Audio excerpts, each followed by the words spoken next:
গ্রামে। তো দেখতে পাচ্ছেন অনেক মনোরম দৃশ্য। অনেক সময় শহরে পাবেন না, এসব গ্রামের খাঁটি মানুষ দেখেন। গ্রামের খাঁটি মানুষগুলো এরকম সমস্ত দেখবেন না। শহরের ভিতরে মানে আপনারা কি দেখেন, এই যে দেখেন এই পাখিটাকে আমরা দেখে খেয়াল করলাম, ও করে উড়ে গেল।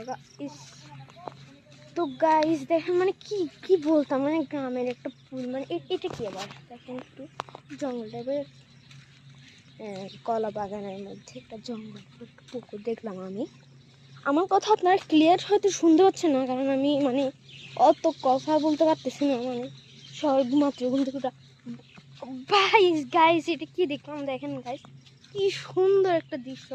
আমরা যত আগাবো তত সুন্দর সুন্দর জিনিস দেখবো আমি গাইস, মানে আমি কি গাইস দেখেন মানে কি সুন্দর একটা। আর গ্রামের খাঁটি মানুষ দেখতেছেন তো আপনারা, এরকম খাঁটি মানুষ কতটা দেখবেন গ্রামে এরকম আসলে।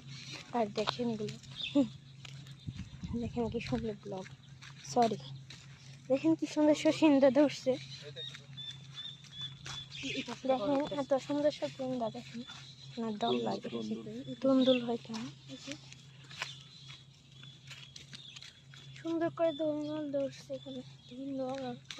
এখানে সুন্দর শশিন্দা লাইন ধরে সাজানো আছে। গ্রামের মানুষদের মধ্যে অন্য কোনো স্বার্থপরতা নেই শহরের মানুষদের মতো। যে যেরকম ইচ্ছে সেরকম গাছ লাগাবে, কেউ কারো জিনিস নেবে না। আপনি শহরে একটা গাছ লাগান, দেখবেন আপনার ক্ষেতে একটা কিছু থাকবে না, সব মানুষ নিয়ে যাবে। এখানে সারিবদ্ধভাবে সুন্দর সুন্দর গাছ লাগানো আছে। আর সামনে আমার মা বাবারা হাঁটছে দেখেন।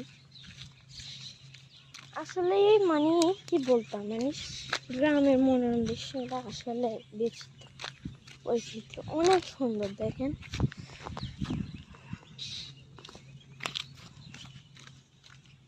আর এখানে দুইটি গ্রামের খাঁটি মানুষ মানে ওই পিছনে বসে আছে। সুন্দর সুন্দর পাখি পাখ কঠালি। এখানে একটা বড় পুল দেখতে পাচ্ছেন গাইস, গাছ পায় না দেখেন কত বড় গোলাপ করে বলছে।